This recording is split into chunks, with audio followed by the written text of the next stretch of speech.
नमस्कार दोस्तों, स्वागत है आपका इमेज स्टडी पर। और आज हम पढ़ने जा रहे हैं PSLV C52 के बारे में। ये अभी लॉन्च हुआ है 14 फरवरी को। अब हम इसके बारे में थोड़ा बहुत जान लेते हैं। 14 फरवरी 2021 को इसरो ने 3 उपग्रहों को कक्षा में सफलतापूर्वक लॉन्च कर दिया गया है। ये इसरो के नए अध्यक्ष सोमनाथ की अध्यक्षता में और वर्ष का पहला प्रक्षेपण है। इसका मतलब है 2022 में ये पहली इसरो की लॉन्चिंग है। ठीक है दोस्तों, ये सोमनाथ नए अध्यक्ष बने इसरो के। ये पहले किसके अध्यक्ष थे? विक्रम साराभाई स्पेस सेंटर के। ठीक है दोस्तों, विक्रम साराभाई स्पेस सेंटर के अध्यक्ष थे। अब उनके नए अध्यक्ष बन गए उन्नी कृष्णन। ठीक है दोस्तों, ये याद रखना है, उनकी जगह ये है ना, VSS की जगह है ना। विक्रम साराभाई स्पेस सेंटर में अभी ये अध्यक्ष बन गए नए, और ये यहाँ से यहाँ ट्रांसफर हो गए इसरो की जगह। ठीक है दोस्तों, इसरो ने, अरे ये इन्होंने किसका स्थान लिया है? केसीवान का स्थान लिया है। ठीक है दोस्तों, सोमनाथ जी ने केसीवान। और अब हम जान लेते हैं आगे। इस प्रक्षेपण के तहत इसरो ने PSLV C52 से EOS-04 के साथ ही दो छोटे सैटेलाइट भी अंतरिक्ष में भेज दिए।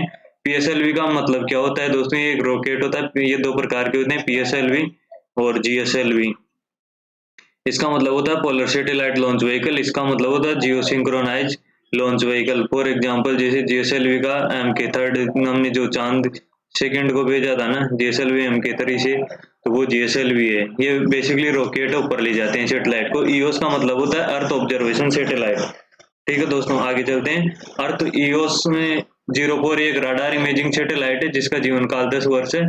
और इसका इस्तेमाल कृषि वन मिट्टी में नमी की मात्रा तथा बार बार आने वाले क्षेत्रों का नक्शा तैयार करने के लिए, मतलब ये बार बार बाढ़ वगैरह आते हैं ना, उनकी बात कर रहा है। और उनकी उच्च गुणवत्ता वाली तस्वीरें लेने के लिए काम किया जाएगा इस सैटेलाइट से।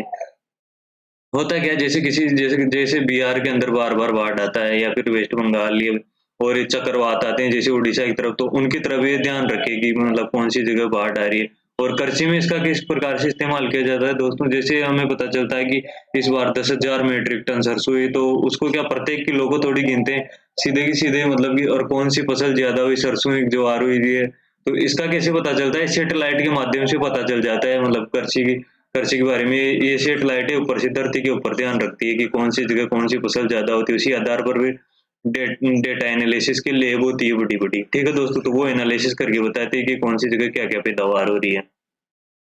और आगे जान लेते हैं। हमने इस बार एक साथ 3 सैटेलाइट्स लॉन्च किए है ना।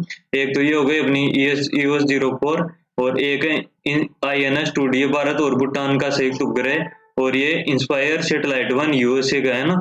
ये USA कोलोराडो यूनिवर्सिटी के सहयोग से बनाया गया है। इसमें मुख्य भूमिका ताइवान की एक यूनिवर्सिटी ने भी निभाई है। बेसिकली वो गवर्नमेंट बेस्ड यूनिवर्सिटी है ना, इसलिए बहुत ज्यादा इंपॉर्टेंट हो जाता है इंस्पायर सेट 1। क्योंकि देखो यार, ताइवान के बारे में थोड़ा बताता हूँ क्यों इंपॉर्टेंट हो जाती है। ये वैसे PSLV की 54वीं उड़ान है ना। तो आपको एक दिमाग में क्वेश्चन आ रहा होगा, एक बार रुको। ये PSLV C52 है ना, PSLV C52, और ये फिर PSLV की 54वीं उड़ान कैसे हो गई? तो इस वजह से PSLV की क्या 2 उड़ान फेल हो गई थी, एक तो स्टार्टिंग में और एक 2013 की लगभग, इसलिए PSLV की 54वीं उड़ान है। और जो हमने अभी सैटेलाइट लॉन्च किया है EOS-04, EOS है ना, तो ये हमने PSLV-04, ये 52वीं उड़ान है। ओके दोस्तों, और अब जान लेते हैं इसका मुख्य कार्य धरती को ऑब्जर्व करना है। जैसे कि अभी जैसे सैटेलाइट वो यहाँ पर है ना, अर्थ ऑब्जर्वेशन, तो ये मतलब अगर इसको मतलब इस जगह फिक्स कर देंगे ना, कि जैसे पाकिस्तान बॉर्डर पर क्या हो रहा है, भारत पाकिस्तान, तो ये यहीं पर निगरानी रखेगी। तो यहाँ अगर सैनिक थोड़े बहुत इधर उधर होंगे ना, तब इसको यहाँ पर लाके फिक्स कर दिया जाएगा। उसके माध्यम से कौन आ रहा जा रहा है, या फिर कृषि काम में इसके बहुत सारे यूज है, मतलब एक तरीके से। और ये बात आ रही थी ताइवान की, तो ताइवान इधर है, ये चाइना के पास में। अब मेन चीज, ताइवान कोई अलग कंट्री, चाइना ना इसको अलग कंट्री नहीं मानता है, तो हालांकि लगी ताइवान, लेकिन ये इसको मतलब अपना पार्ट मानता है। तो बेसिकली ये क्या है, ये ताइवान मतलब बहुत समय से चाह रहा था कि इसरो के साथ में कोलैबोरेशन करे ना। और वैसे भी यार ये बहुत बड़ी इंपॉर्टेंट बात है कि दुश्मन का दुश्मन एक तरीके से दोस्त हो गया। चाइना का दुश्मन भारत भी है, ये सब मानते हैं। और ये ताइवान भी है, इसको अपना ही पार्ट मानता है ये तो ताइवान को तो। लेकिन ताइवान बोलते हैं कि हम खुद अलग कंट्रीज है, तो उनके साथ में हमने सैटेलाइट लॉन्च की है। जो ये हमने ये दूसरे नंबर की इंस्पायर सेट 1 लॉन्च की थी ना, तो ये इसमें 2-3 लोग जगह के लोग थे। एक तो भारत इसरो ने तो इसको लॉन्च किए, और बनाया किसने? ताइवान यूनिवर्सिटी के स्टूडेंट ने, अमेरिका वगैरह से ना। तो इससे फायदा क्या होने वाला है ताइवान को, मतलब कि इसको मतलब टोटली USA पर डिपेंड नहीं रहना पड़ता। यहाँ पर क्या, ये चारों तरफ पानी है, यहाँ पर ये साइक्लोन वगैरह बहुत ज्यादा आते हैं, चक्रवात वगैरह। तो इसको हर बार ही मतलब यूएसए के पास से डेटा लेना पड़ता है। तो अब जब ये भारत के साथ कोलैबोरेशन करके फिर ऊपर भेज देगा सैटेलाइट खुद की, तो यहाँ से सीधा डेटा ले लेगा, है ना, और इस पे चाइना पर भी निगरानी रख पाएगा इस तरीके से। दोनों के लिए फायदा है ना। और ये तो मतलब शुरुआत है, बाद में बहुत सारी देखने को मिलेगी आपको आने वाले टाइम में ताइवान और इंडिया की सैटेलाइट ऊपर जाती है।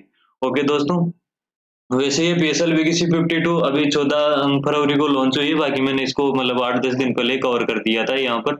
PSLV C-52 अगर आपको जानना हो इनके बारे में तो मैंने इसको ऑलरेडी अपलोड कर दिया है, प्लेलिस्ट जाके चेक कर लेना। ओके दोस्तों, स्पेस टेक्नोलॉजी के बारे में ये PSLV की पूरी सीरीज पढ़ा दी, बहुत ज्यादा इंपॉर्टेंट है। JAXA NSA के बारे में, इनके बारे में बता दिया है, आपसी NSA और नासा के बारे में।